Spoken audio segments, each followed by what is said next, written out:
With us now is Democratic Congressman Ted Deutch, whose district includes Parkland. Congressman, thank you for being with us. And I want to know you have been somebody who has been vocal on the issue of gun violence, on the issue of gun laws, gun debate. This has now happened in your backyard. What makes you think this time is going to be any different in Congress? First of all, it has to be.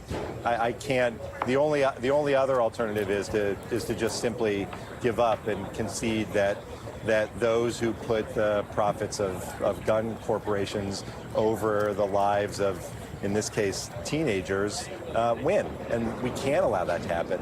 But I'll tell you why I'm confident it's different this time.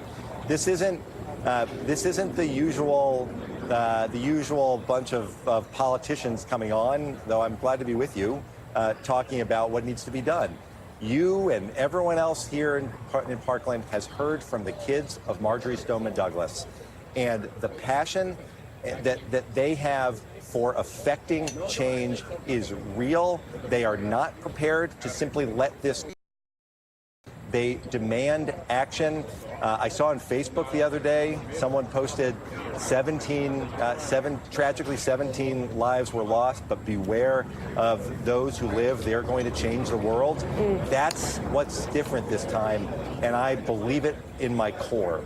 On that, I want to play you a little bit from a young man that I believe you've met over the last 24 hours, a young student at the school, David Hogg. Here's what he had to say, and then I want to talk to you about it. Let's play it. The state that this country has been allowed to come to through the work through politicians, honestly, just saying, yeah, thoughts and prayers go out to people, and we're going to propose all of these ideas. We don't need ideas. We need action. We need action from our elected officials, and we need action from the civic public, because without that, this is going to happen again. So he is one of those fired up students that you're talking about, these students that want to affect change, Congressman, and I understand he actually came up to you and asked you to do something. I saw David again this morning, and just a few weeks ago, David interviewed me at Douglas High School for their student television station, where we had a chance to talk about this issue, among others. He's incredible, and at the same time, he is typical of the kind of student that attends Douglas, and the kind of passion that we've seen. The funerals are starting today, and we grieve, and our heart aches for the families who lost loved ones.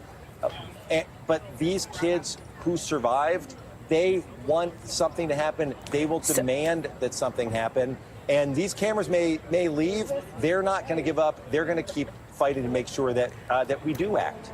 But in the current political climate, to get anything done, for Congress to do anything, obviously Republicans control both chambers of Congress. Republicans control the White House. There will have to be some sort of Republican buy-in on any kind of measure. So have you had those conversations? Who across the aisle have you reached out to talk through what Congress might be able to do moving forward? Look, there are lots of issues to address. I introduced bipartisan legislation just a couple weeks ago called the Safe Schools Act to try to prevent the kinds of atrocities that happened here, to get the resources that schools need. This is it's bipartisan. There are Republicans who are co-sponsoring it. We should pass that the moment we go back to D.C. There's bipartisan support that bump stocks, the sole purpose of which is to turn a semi-automatic rifle into a fully automatic killing machine, should not be legal. Why are we leaving that up to the Bureau of Alcohol, Tobacco, and Firearms? Why aren't we passing a law to outlaw those right now? There are Republicans who support that. It takes a little bit of courage, just a tiny bit of courage, from the leadership of the House and Senate to allow these to go forward. It takes a little bit of courage to break the stranglehold that the gun companies have on Washington. You talked a little bit at the top of our discussion here about the sort of alluding to the NRA, alluding to the gun lobby and the money that some candidates, some politicians have taken from this lobby. Do you truly believe that there are those across the aisle who care more about profits than people? There is a question about this kind of discourse and whether that's actually helpful or harmful to this broader discussion. I don't question my colleagues' motives, and I don't think it's helpful to suggest that any of my colleagues are interested in seeing something like this happen in their communities. They aren't. Of course they aren't. And the outpouring of support from my colleagues shows that. But they shouldn't have to endure what we're enduring here in Parkland in order for them to want to actually show their care by taking action. I don't want this to be about whether someone accepts campaign donations or doesn't accept campaign donations. I want this to be about how we save kids' lives. That's gun laws. It's addressing mental health. It's addressing school safety, all of it. Put it all on the table, and let's sit down and come up with some solutions.